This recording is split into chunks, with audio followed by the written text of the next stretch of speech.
What's up, guys? Welcome back to the channel today. Last video I put out was the first video of our redraft season, and we're going to continue on with that, doing a couple separate videos, like a little series here with Andy, where we're going to be attacking different picks within each round. So if you're drafting early in the round, mid in the round, late in the round, and we're going to give you some targets we like for every round until the later rounds. But Andy, thanks for joining me, man. I appreciate it. Dude, thanks for having me. And I'm just excited about this. We are ready for redraft. As much as I love Dynasty, there's something special about getting us back into that redraft mindset, which is where we all started. Yeah, and at this point, if your Dynasty team is rebuilding, that there's not much hope to win a championship this year. But redraft, everybody's team is perfect right now. Whether you're just coming up with your draft strategy or you just drafted, nobody's probably injured yet. There's nothing where there's no gaps in your roster. It's just all upside. And that's a great feeling until the harsh reality of week one comes crashing down. But it really does is you're so excited. And then you have that first dud on week one and you're like, God, this is why I hate this sometimes. But I love the optimism of draft season. So we're going to get this kicked off. Yeah. Basically, Andy and I are going to give you targets if you're picking 1, 2, 3, or 4 in your draft. So that's going to be early round one. And then obviously keep in mind, we're going to be going with a snake draft model. So early round one will mean late round two. So just kind of while Andy and I are going over some of our targets, I'm just going to pull up the Fantasy Pros ADP. Andy's going to be referencing some of the sleeper ADP as well, which is going to be the middle column here on Fantasy Pros. But, we've all dealt with ADPs. Some of them are awesome. And then you get into your draft and it's not always accurate, but it is an okay gauge to kind of judge some of your things. So, Andy, I'm going to let you start us off. We're picking 1 through 4. Who are some of the guys you're targeting if you have an early first-round pick in your redraft league? Well, for me, if I'm picking first, I'm taking Christian McCaffrey. I don't think there's much I really have to say about him besides he's an absolute monster. And I don't see his usage or anything changing. The only thing that can derail him is injury. So I'm taking him 1. If I want to go wide receiver, I think it's still Tyreek Hill. But all these guys are so good early that, you can't really go wrong, which is why I really like taking Breece Hall. I feel like there is kind of a tier jump. McCaffrey's in his own tier. And then I feel like Breece is almost in his own tier for me, at least. He was the RB2 in total points last year, RB3 in points per game from week 5 on. And remember, last year he's coming off an ACL tear, so he did not start out the gate hot. He finally took back over that lead back role starting week 5, and he was awesome. And the Jets have added 3 new offensive linemen in free agency. And with the 11th overall pick, they drafted a tackle. They're getting Aaron Rodgers back. He only had 5 rushing touchdowns last year, and I feel like this offense is going to be so much better. And even if it's the same, he was the RB3. So if it gets better, like this guy, he is, I think, the guy who can challenge CMC for that RB1 overall without CMC getting injured. I think he is, one of the only guys who can do that, and he would be my pick out of him, Bijan, Gibbs, some of the other guys that might be able to do it. So, yeah, I think taking an RB here where there's a decent tier drop-off, and I love Bijan, but, this is who I would go with. Yeah, I'm with you. I think, obviously, Christian McCaffrey is my 1. One thing that really hasn't changed much for me in the almost 20 years of us playing fantasy since we first did our candy league where you didn't even win money. You won candy if you won when we were kids, basically, is there just is no replacement value for a stud running back and the consistency that a stud running back can bring you. So I'm with you. I'm CMC here. I'm Breece Hall as my number 2. He's my number 1 target if I have one of these top 4 picks. If I don't have the 1 overall and get McCaffrey. Wideout-wise, the guy I would be personally looking at is CeeDee Lamb. Tyreek Hill would probably be my 4. That would be my top 4. But I just think with CeeDee Lamb, for him personally, I love that they didn't add anyone in the backfield. I just think that he's going to be their number 1 weapon, just like he was last year. So he's my wide receiver 1 for redraft. But like you said, I'm definitely looking at Breece Hall and have him circled if I ever have an early pick. And he's the one I'm crossing my fingers that falls down to me. So now we're going to move on into the second round here. And so if you're picking 1, 2, 3, or 4, we're going to swing down here into the second round. And that means you're going to be in the back end of the second round. So yes, in a perfect sense, maybe a Jahmyr Gibbs, a Puka Nacua, a Garrett Wilson falls down to you. But for this exercise, Andy and I are assuming that these studs do not slip. So in the second round, late second, Andy, who are you looking at? And feel free to delve into, hey, if I draft Breece Hall, I'm looking at these guys. But if I take Tyreek Hill or CeeDee Lamb, I actually might go in this direction. Yeah, so I think if I start out wide receiver, the guy that I'm looking at here is going to be Derrick Henry. And it depends. His ADP is, I don't know which one is in the first column, but 15. So you're probably not going to get him there. But on Sleeper, it's 25. So he's going to start the third round. So especially if you're pick 3 or 4, he's probably going to be there. You know, I was kind of out on Henry after his 2022 season. His 2020 season. That was the second season in a row where he was just an absolute monster, ran for 2,000 yards. He kind of got hurt the next year, and I was like, sweet, I was right. He's getting too old. He can't do it. And then he was RB4 the next year. So usually I like my running backs a little bit younger, but the freaks of nature like Derrick Henry, who I'm comfortable putting him back in, especially now being on the Ravens. You know, I think that he has a solid chance of leading the NFL in rushing touchdowns. You know, you don't expect him to catch a lot of passes, but he's never really needed that to be an absolute monster. Somebody interesting, and I am so torn on this player. I'm curious to know what you think, but if I go Breece Hall, taking the upside of Achane, because I feel like he has the biggest swing out of anything. When he was on the field and wasn't hurt and got his opportunities, he was an absolute freak. I mean, I remember him dropping 50 points in multiple games, but he's also smaller. They still have Mostert. They draft a running back. Like, I think his range of outcomes is massive. So as an RB1, I'm terrified of drafting Achane, but as an RB2, I don't mind taking a shot on that upside. I don't know how you feel about him, but yeah, I think here in the late second, this is a really interesting position.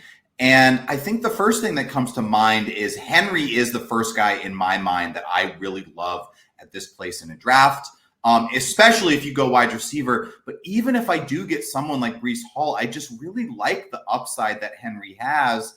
And unless some of these wide receivers from earlier in the second round, you know, like we were talking about Puka, Garrett Wilson, Marvin Harrison Jr., like the tiers start to get a little closer for me where I may be okay taking a Derrick Henry, or I actually had Achane on my list as well, knowing that swinging around into the early third, I can still get one of these wide receivers that I felt a little uncomfortable taking in the second, you know? I mean, there are some guys here I wrote down, like for me, a wide receiver here, there's 2 wide receivers I would be fairly comfortable taking in the late second round, and that's going to be Brandon Ayuk and Devontae Adams, just because I view them as the number 1 on their offense. But neither one of them really makes me feel like it's just this huge splash pick, where I kind of agree with what you're saying, where Derrick Henry and Devon Achane could both be just absolute monsters. And if you hit on both of those picks, your team could be pretty tough to deal with here. So swinging around now kind of to the beginning of the third round. And the reason I'm going to scroll up here is that I just think this is kind of a blend, you know, late second, early third. People are going to reach and people are going to make some choices here. These players are going to kind of blend together. So who do you like at the beginning of the third round here? And feel free to use some of these names that kind of could have gone late second. And maybe if they slip to the third, they're guys you like. I mean, I'm happy taking London or Olave in the late second. I would love to scoop those guys up in the early third. If they're there early third, I'm taking them. But assuming that they're not, there are still 2 wide receivers that I like. I think this is kind of a bigger wide receiver tier here. And the first one is Nico Collins, who on Sleeper is going 28 or 29th overall, wide receiver 14. I mean, he had a massive third-year breakout, 6'4", 220. He is going to be the X. I think he's going to be the clear number one guy on the Texans, and I still like Tank Dell. I don't mind Diggs. I don't like Diggs so much at his ADP. I mean, this is going to be a great offense. I think getting a piece of it is they're going to score points, but I think he has the best chance to be, a top 10, possibly top 5 guy. Not necessarily projecting that, but he could. So I think for upside, I like Nico Collins. And then for a little bit more safety, I like Mike Evans still. I mean, he's never had under 1,000 yards. He is second all time for seasons of over 1,000 yards behind Jerry Rice. That's the only guy he's behind in 1,000-yard seasons. He has never finished lower than wide receiver 23, which was in his second season. He was wide receiver 8 last year in points per game. And drafting him at wide receiver 15, that almost seems like his floor. Like, I don't expect him, maybe he finishes wide receiver 20, but I don't think he's going to be out of those top 24 guys. I think he's still got it. He's still great. And he doesn't have the upside, I think, of being a top 5 guy, but definitely being a back-end wide receiver 1, high-end wide receiver 2, just to add some consistency to your team.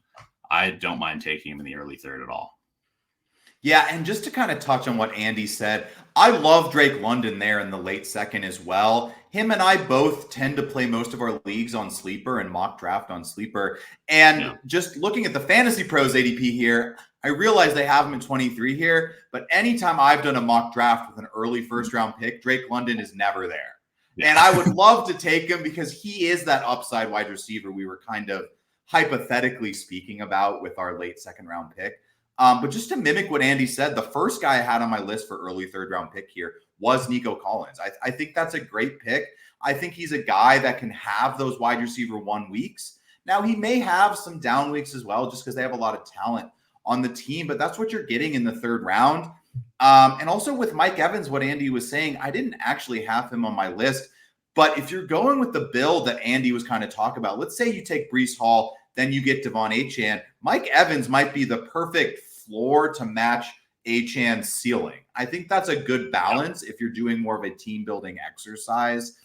But the other 2 guys I have written down here for early round 3 that I really like was Nico Collins. I think Josh Jacobs is a pretty good pick here if he's just sitting at you. I think he's a starting running back on a good offense, and this dude's just going to be a top 14 running back, and I feel like you feel pretty good playing him as your RB2. Or Josh Jacobs might be a great target if for some reason you find yourself going wide receiver, still getting that running back on a good offense. And then the guy I might be willing to reach a couple picks on, according to Sleeper ADP, but not according to Fantasy Pros here, would be Isaiah Pacheco. I think he belongs here at this early third, kind of like Fantasy Pros has him, where on Sleeper, I think he's kind of slipping to the late third round in a mock draft, but I feel pretty comfortable jumping on him, very similar to my Josh Jacobs take. He's the starting running back on a top offense in the NFL, and I think you're going to get fairly consistent production out of him. Yeah, and it was an offense that ran the ball a lot more last year, too. They switched from being this high-flying offense to run the ball, play defense, and I think the Chiefs are probably going to throw more, but, I mean, they're without McKinnon, so there's a chance that Pacheco could be more involved in the passing game as well. So, So now we're going to be moving on to kind of the 4th round for us, and so we just drafted early 3, which means we're kind of looking at late 4 here. But Andy, who are some guys in the late 4 that you kind of have your eyes on? And I've kind of got it scrolled up here just so we can see a couple more names. Obviously, there are some quarterbacks that might still be available, but I think Mike Evans and those guys are probably out of your range at any point in the 4th round. Yeah, I don't expect him. And there's somebody who I was going to talk about him more when we did the mid-rounds draft or the later round draft, but seeing him going a little early here, I'm fine taking DK Metcalf to start the 4th. Is that ADP right or no? Or would he be? So 41, I mean, you would have a chance at him. 4th round would be 36 through 48. So I guess late 4th. At this point, it starts to get tough, Yeah. If he's there, I'm definitely jumping on him. I think with the new coaching scheme, potentially throwing the ball a little bit more, I mean, he's such a physical freak, and I think the clear number one on that offense. But so if those guys fall, I love jumping on them. But I think there's some tight ends who can give some elite value here too. I mean, I like Laporta and Kelsey, but I don't necessarily like them at their ADP. But Mark Andrews is a guy I love taking late fourth, early fifth. I mean, he was on pace to score, what was it? 12.2 fantasy points per game up until he got hurt, which would have made him the tight end one on the season. Laporta and Kelsey tied with 11.5 fantasy points per game. He is still in his prime. He's on a great offense. He's the number one target on that offense, which I love for a tight end. There's only so many guys in the league who are that. Like, it's him, Kelsey, maybe Kincaid this year. Last year, Trey McBride was. And, I think as long as he can stay healthy, I think he's going to be awesome and a total difference maker at the tight end position.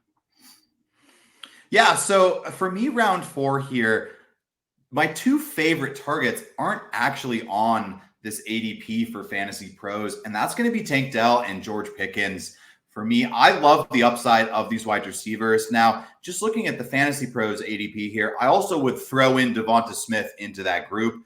I really do not expect him to hang around that far, and I would be really surprised if Devonta Smith makes it out of the 3rd round. But it's interesting to see that just on a Fantasy Pros sense, which if you guys have never been to Fantasy Pros, they kind of just aggregate stats from all the ADPs. That's what these 3 different columns are, that maybe there's a chance Devonta Smith is sitting there in the 4th round. If that's the case, he's my slam pick if he's sitting there. But I just love the upside that Tank Dell and George Pickens bring. I think they're a little riskier, but I do still think they bring that top 15 ceiling, just as Pickens is going to be the one in his team's passing attack. And I think Tank Dell is just going to be in a very explosive offense. And we all think Nico Collins is going to be the one, but I still think there's a sliver of a chance it turns out to be Tank Dell. Just looking at his efficiency and his stats when they were kind of both on the field, both operating as number ones there. And then my 3rd target here would be a running back, and that's James Cook. I just really like the safety that James Cook brings. I think he's a great RB2 for your team. I like that he's tied to the Bills, which is a very good offense. I think he's going to be involved and just kind of remind me of how they played down the stretch last year. I'd imagine that's how this Bills offense goes. They got rid of Stephon Diggs. They added some other wide receivers who are not as veteran as Diggs. So I just imagine they lean into what they did at the end of season last year, which was highly utilizing James Cook. So we move in here to the early 5th round. I think this is a very interesting place in drafts. So I'm curious to see who Andy is targeting here in the early 5th round. So that's going to be around here. I'm going to keep Kenneth Walker and Stroud on here just to kind of give us a broader range. But Andy, who do you like in this range of drafts, and who are you looking at? Well, I want to say we did not discuss who we were picking beforehand, and this is where I have George Pickens. And I agree, like late 4th, I'm happy to take him there too. Don't have much else to say, but he's going, especially in sleeper, wide receiver 28, and he has the upside to finish a lot higher than that. And I think being the number one guy in a better offense that's only going to be better without Kenny Pickett. You can joke on Arthur Smith all you want, but I don't think this offense is going to be worse than it was last year. I love taking him in this range. And then the other guy I've got is Alvin Kamara, who after he came back from his suspension was the RB5 in points per game. He is another year older. And I think just like Pittsburgh, that offense was last in play action, last in motion.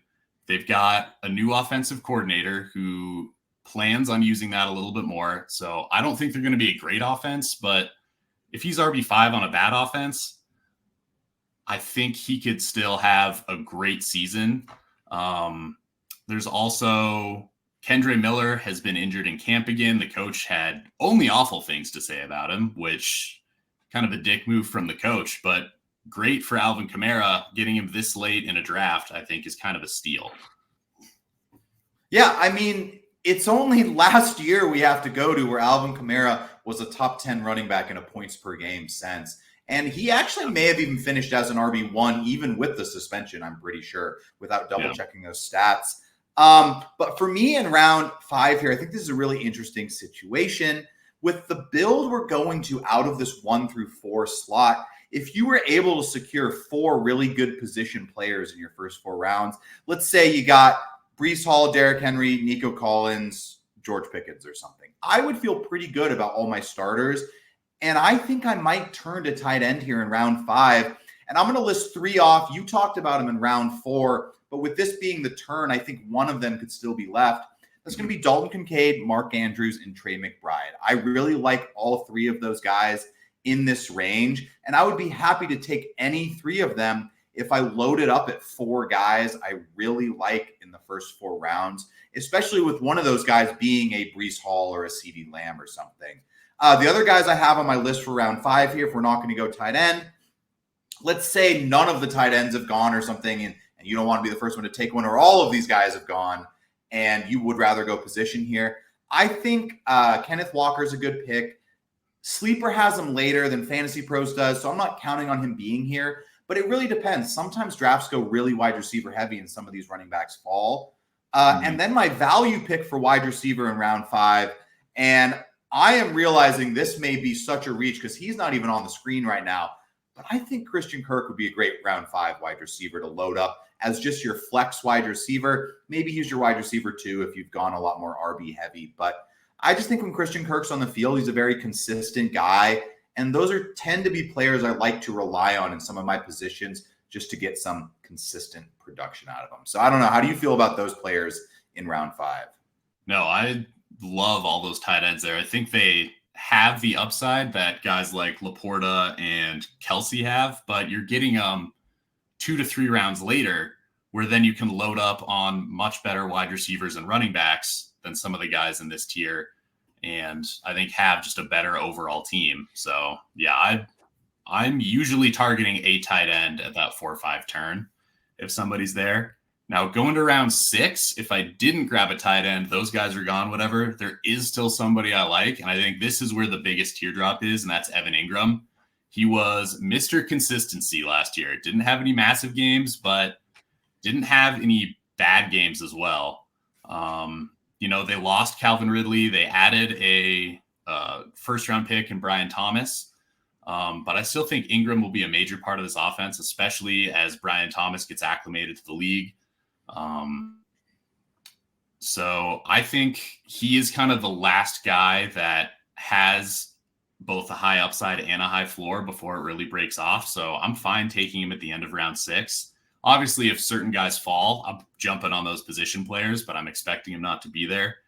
And then the other guy who I'm looking at, and this is probably if I haven't taken a tight end, but is Dak Prescott, who was quarterback 3 last year. And like you were saying for CeeDee Lamb, they didn't really add anything in the run game. This is still going to be such a pass-heavy offense, and he can absolutely explode for your fantasy team. So, and also if you did wind up taking CeeDee Lamb in round 1, coming back and getting that stack is super fun. I've got it in one of my dynasty teams, and it is an absolute blast when those guys go off together. Yeah, so for me, late round 6 here, someone who I'll touch on first just because he's the top player here on the Fantasy Pros board, but he goes a lot later in Sleeper, and that's from Andre Stevenson. I think he's a good guy, kind of starting in round 5. Just put him in your queue so you don't forget about him, because I think he's a good depth guy to just kind of have hanging around the squad, and I think he'd be a great round 6 pick if he's here. Round 5, I don't really think I would reach on him unless I'm drafting late round 5, just because we touched on I really love some of the tight ends there, and I think some of the wide receivers I prefer if a Tank Dell or George Pickens, which according to some of these rankings like Fantasy Pros, you can get Tank Dell here, but on Sleeper he goes much earlier. Another guy I have for round 6 here, it's 2 guys, and once again, I am just above the Fantasy Pros ADP. So maybe what I'm learning is that I'm really going to like my redraft teams when I draft them because I'm drafting guys 12 picks earlier than everyone else is. But that's going to be Jaden Reed and Calvin Ridley. I just personally think for this situation, I think Jaden Reed's in a good offense. He's going to have some up games. He's going to have some down games. But I really like what he showed as a rookie. A rookie last year, this dude was a top 20 wide receiver. and looked like the number one on that team. Yes, Christian Watson was in and out of the lineup, but I just think Jayden Reed is such a good route runner that he's going to be utilized efficiently. Think of him kind of almost like you think of like Brandon Ayuk in a way. I don't know. He's like a Deebo Samuel Ayuk in between the two. He's used very strangely in that Green Bay offense, but he has parts of both of those wide receivers, and you can understand why someone from the San Francisco tree really likes the guys, because he can run the sweeps, but he's also a very tight route runner. And then with Calvin Ridley, I just think a lot of people are underestimating this Titans offense when it comes to how much they're going to be passing. I'm not projecting Will Levis to be an MVP candidate or a top 5 quarterback or anything like that. But Tennessee was in the bottom third of pass rate the last couple years with Derrick Henry and their system with Mike Vrabel. And Cincinnati, who is the offensive coordinator for Cincinnati coming over Callahan to the Titans, has been in the top third of pass rate. So I just think that switch could kind of happen, and it's leading us to kind of push some of these wide receivers down. And as much as I don't love the injury to DeAndre Hopkins, I do think that's a plus for Calvin Ridley, just that he has a little more freedom to be the alpha the first week of the season and gain some chemistry with Will Levis there.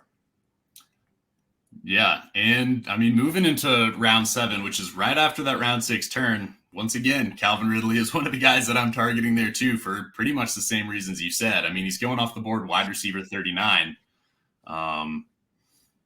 Like you say, he's going to be the wide receiver 1. And he basically had 2 years off football before coming back last year.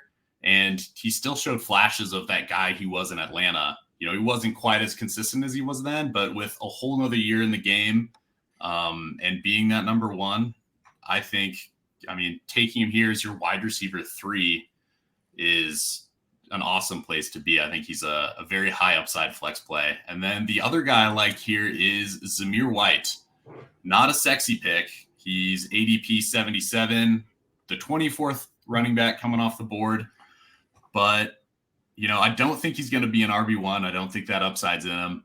But I think he can be a very consistent RB2 if that's what you're looking for. He's going to get the bulk of the carries. He averaged 21 carries in the starts that he had and 3 targets per game. Even if that goes down a little bit, I still think that he provides a nice balance. Now, if you want upside, I would go somewhere else. But if you're just looking for somebody to be a consistent stalwart, maybe you took Achane, maybe you're taking a bunch of these high upside, a little riskier guys. I think he's kind of a nice balance that you can always slide in and be like, well, sweet, I got 11 points out of Zamir White this week. Yeah, for me here, coming around to round 7, I think this is where I started to kind of look at quarterback. Obviously, we see Dak Prescott here at 70. Andy talked about him for last round. But for me, I think this is where you kind of have to evaluate your specific league and see how many quarterbacks are left. Are the Anthony Richardsons, Joe Burrows still on the board, or have they gone? And in that case, of course, I think Anthony Richardson slam pick this late in the draft. But if there's still a couple more quarterbacks like a Dak Prescott, a Joe Burrow, I may be willing to wait a couple more rounds for quarterback. But I think there's 2 guys in this round I feel comfortable taking if quarterbacks have kind of been sprinkled throughout the draft board. That's going to be Kyler Murray and Jordan Love. Both guys I just think have the upside to be top 8 quarterbacks. I think saying top 4 or 5 might be a stretch for those guys just because they're not going to be running as much as the Lamars, the Josh Allens, the Jalen Hurts. But at this point, I think sometimes I like to get a quarterback that I can just trust that's on an ascending offense. And I think Jordan Love and Kyler Murray match that as well. The other guy I had written down, which I spoke about last round, and he spoke about this round, Calvin Ridley, if he slips. I was comfortable reaching for him and Jayden Reed last round. They would be amazing picks here in the early 7th if they're still here, which ADP-wise, it looks like they may be. So we're going to move on to the 8th round here for Andy and I. This is kind of the last round we're going to cover as its own thing. Then we're going to give you some names kind of after this to target as well, just because at this point in drafts, ADP kind of starts to go out the window and things can look a lot different than you were expecting on any given pick. Yeah, and so the first guy I'm looking at here at the end of the 8th is all upside, very low floor, and that's going to be Jayden Reed's teammate, Christian Watson. Health has been his main concern. He spent all offseason getting diagnosed with one of his legs was 20% stronger than the other, and he spent a lot of time fixing it. He's now down to, I think, a 12 or 10% difference, which is about average for most people.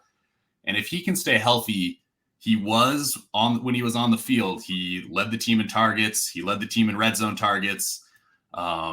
He was the number one option for this offense. And I think he has a massive ceiling. He had 17% of his receptions were touchdowns. I expect that to go down, but it's still great that he's the guy that is like the first read, being 6'4" with freakish speed that they're looking for. And he definitely has the chance to be a fantasy wide receiver 1, which is crazy this late in the draft. I'm not projecting that, but his rookie year, he had a stretch before he got injured. Once again, the problem where he was the wide receiver 8 through that period. He was absolutely phenomenal. So this is kind of a high risk, high reward guy, which I'm fine taking in the 8th round. I don't want my first 4 rounds. I really don't want them to bust because they're kind of the core of your team. But once you get, rounds 6, 7, 8, and especially later, why not shoot for the moon on some of these guys that could be huge difference makers for your team? Yeah, and I'm with you. Yeah. And then the next guy I've got here is same vein, Keon Coleman. I love his interviews. I think he is hilarious as a human, so I just really want to root for him. But he could be the number one option in the passing game in Buffalo, and having Josh Allen's number one wide receiver is usually a great thing for your fantasy team. You're able to get him at wide receiver 45. And I feel like he will at least be a decent flex play, even if they are more of a run-focused team. If Kincaid is the number one receiving option, I still think he's a solid pick here at 45. Yeah, so for me here in round 8, this is kind of where I get a little more comfortable reaching for the guys that I want on my team. Andy went over Christian Watson. I scrolled down on that ADP so everyone could see Christian Watson. He is a little farther down. But this is kind of where you start to turn away from ADP and you want to get your guys before you get sniped on them. And number one target for me here in round 8 is going to be running back Brian Robinson, running back for Washington. I just think he's going to be a solid starter for your team. I think he has some touchdown upside. I think he has some PPR upside with Kingsbury as the offensive coordinator. Another guy I really like here is the Titans running back Tajay Spears. Same thing. I think he's being valued less than Tony Pollard, but for me, I would take him over Tony Pollard just because I think he's the younger player. I think he's more exciting, and I think Tajay Spears can break out. I don't think Tony Pollard breaks out this year. I think he puts up an okay season if you're looking for his upwards of his ceiling. And the third guy I think I would like to target here is if you start to turn to tight end, let's say you didn't take one earlier like Andy and I were talking about, I think Jake Ferguson's a great target here in the 8th round. Take everything I said about CeeDee Lamb and the Cowboys passing attack having to be more involved with no running game, put it on Jake Ferguson, but lower your expectations because he's a tight end, because he's not CeeDee Lamb. But just in general, Ferguson was top 12 tight end last year. He's going to be a year better this year, and I just think he's going to be involved here. And I think he's a good pick in the 8th round if you're trying to get a solid starter for your team. So what Andy and I are going to do next is we're just going to both give you a couple players to kind of look at in rounds 9, 10, 11, 12, some guys that may be a little farther down on our board that we believe should be higher. I'll let Andy say one, and then we'll just go back and forth for a bit, each naming a couple of guys that we like as more of sleeper candidates or just late round picks for your team. Yeah, so I guess one of the first guys I really like is going to be Jerome Ford, who was a solid RB2 last year. Nick Chubb, we don't know exactly when he's going to be coming back. It seems like there's a chance he could miss the year. He's at least going to miss a lot of it. He's going ADP 124, so that's the start of the 10th round in a 12-team league. RB 41. He has talent. I mean, he broke some runs last year. They have a great O-line. They want to run the ball and play defense is what it seems. So if Chubb comes back, week 8 or 9, I still love this pick. I feel like he'll still be slowly incorporated into this offense. I don't think they're going to just throw Nick Chubb back out there as soon as he's quote unquote ready to play. So I think this late in the draft, getting somebody who is going to be a solid flex or RB2 if you really need him is a great pick. So someone I'm going to throw out here, and honestly, I think you can draft this player regardless of if you have someone at this position or not. And that's going to be tight end TJ Hawkinson here, starting in round 9, 10, 11. Just last year, TJ Hawkinson was pacing to be a top 3 tight end, if not pacing to be the number 1 overall tight end until he suffered that unfortunate knee injury. Now, we don't really know his timetable. And I think this is one of those picks that you need to very clearly and honestly evaluate how good of a fantasy manager you are and what your strengths are and what your weaknesses are. If you believe you are a very good drafter and that's your strength, and you are willing to burn a roster spot on TJ Hawkinson for 6 to 8 weeks maybe before using him, I think he's a slam dunk pick here, because going into that last half of the season, you may now have an edge at flex and wide receiver 2, and then you get TJ Hawkinson back and you're matching other players. But if you are someone who tends to succeed by your early waiver wire ads and your trades, and sometimes you miss out on some of your draft picks, but you always kind of pull it together, I don't know if TJ Hawkinson is for you, just because you are going to have to burn that pick on him. And unless you're going to let him sit on your roster until he comes back, there is no need to waste a draft pick on him, especially in the 9th or the 10th round. Now, if he's there 14th round, whatever, I could care less, but he's not going to be there. Someone in your league is going to like TJ Hawkinson before that. Yeah, and I think there's a chance, too, that if somebody drafts him and it comes week 2 and there's no sign that he's going to be on the field, we don't hear reports about it, that there's a chance he could get dropped to waivers. And definitely keep an eye on him as somebody to pick up, because he is such a dominant player at that position. The next guy I'm going to talk about, we're going back to the Packers, and that is Romeo Doubs. I mean, everybody is in love with the Texans offense. We've got their wide receivers going in the 3rd, the 4th, and the 5th round. And all these Packers guys are going quite a few rounds later. And I feel like these offenses are going to be pretty similar. You know, maybe there's a few more options on the Packers with Wicks and the tight ends that they have. But, I mean, Love threw for more passing yards last year, threw for more passing touchdowns. Love Matt LaFleur as an offensive schemer. So at their ADP, I am a big Packer fan, but I think is so much potential for these guys to be better than where they're drafted. And for Romeo Doubs, there still is a chance that he is the wide receiver 1. That's so murky in that Green Bay wide receiver room. I mean, I've been following Packers camp pretty closely, and Jordan Love was on a podcast where he was asked to come up with what is a play that can beat any defense, and you can pick any wide receivers in the league. And he had Tyreek Hill running around. He had Travis Kelce at tight end. He had Devontae Adams. And on the other side, he had Romeo Doubs. And then he's been going up against Jair Alexander in camp. Jair's been praising him, talking about how good he's been, how he's a consummate pro. And the team is talking about Doubs like he is the wide receiver 1. And, you know, when it comes to targets and actual fantasy production, I don't know if that's going to be the case, but at wide receiver 50, I think that is 100% his floor, and there's a chance that he is a lot better than that this year. There's just so little risk in investing in a guy who's going at wide receiver 57, 56. Yeah. So Doubs here on Fantasy Pros, wide receiver 56. This just worked out perfectly, man, because the guy I want to talk about sitting here at wide receiver 57, and that's our boy Rashid Shaheed. Undrafted player, got paid this summer. And I think what I like about Shaheed is that the last 2 seasons, he's just slowly improved as a player. I think he's becoming a more efficient route runner, but he has that speed and game-breaking ability that he came into the league with. Let's not forget, his first touch in the league was a touchdown, and this dude scored some long touchdowns as a rookie. And I think Rashid Shaheed could sneak in to the top 38 wide receivers this year. I think he's the wide receiver 2 on that Saints team. I do really like Chris Olave, but Shaheed had some good games last year, and I'd expect a couple more of them. And then to toss on top of that, I would not be surprised to see Rashid Shaheed have a pretty efficient kick returning year. I know that's not all the points, But the dude is a freak athlete, and he's going to run some back, especially with the new kickoff rules. I think you could add in another touchdown or two to his touchdown total. So maybe he only gets 4 or 5 receiving touchdowns, but he gets 1 rushing touchdown and 3 kick return touchdowns.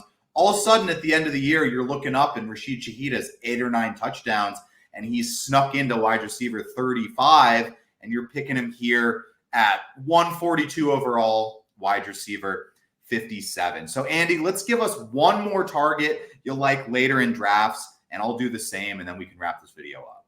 Yeah, sounds good. And before I get into my next guy, just back on Rashid Shaheed, check your league settings. There are some leagues that do punt return yards, kickoff return yards. And in those leagues, somebody like Shaheed, who can be that electric in the return game, is huge boost to your team. But the last guy I'm going to talk about here is Josh Palmer, who is going ADP 141 on Sleeper, wide receiver 60. And we all expect the Chargers to run the ball more this year with Harbaugh. And we expect Ladd McConkey to be the wide receiver 1 on this team. But there's still a chance. Josh Palmer's 24 years old. He's going into his 4th season. He is the veteran guy in this team now that the other options are gone. And last year, he finished wide receiver 65 and missed half the season when he was injured. So being drafted at wide receiver 60, I don't think he has wide receiver 1 upside, but as somebody who's probably going to finish in my mind as like wide receiver 35-ish, that's still great for your team getting him this late in the draft. And he had a few pretty explosive games. Justin Herbert's still a great quarterback. So getting somebody that he's going to be throwing the ball to this late, I think, is an absolute steal. I like it. And for my last one here, I'm going to go someone I just cannot get away from, but this is the cheapest he's ever been. I'm fine taking him here. And that's going to be J.K. Dobbins, running back on the Chargers. I mean, he's projecting to slot in behind Gus Edwards as their number 2. Something I just like about Dobbins, I think, is in 2 or 3 weeks, first couple weeks of the season, you're going to see what you have. If you like what you see, you keep him on your team. If you think he's just totally shot and gone, you can dump him and pick up another guy. But someone in that Chargers backfield is going to be valuable this season just due to the fact that they boosted up the offensive line with that first pick. And obviously Harbaugh coming in, he's going to run the ball a little bit. But Andy, thank you for joining me for this video, going over some draft strategy and draft targets for picks 1 through 4 if you're picking early in the first round. But we're going to have Andy on again. We're going to go over some other picks, and thank you guys for tuning in. We will catch you later.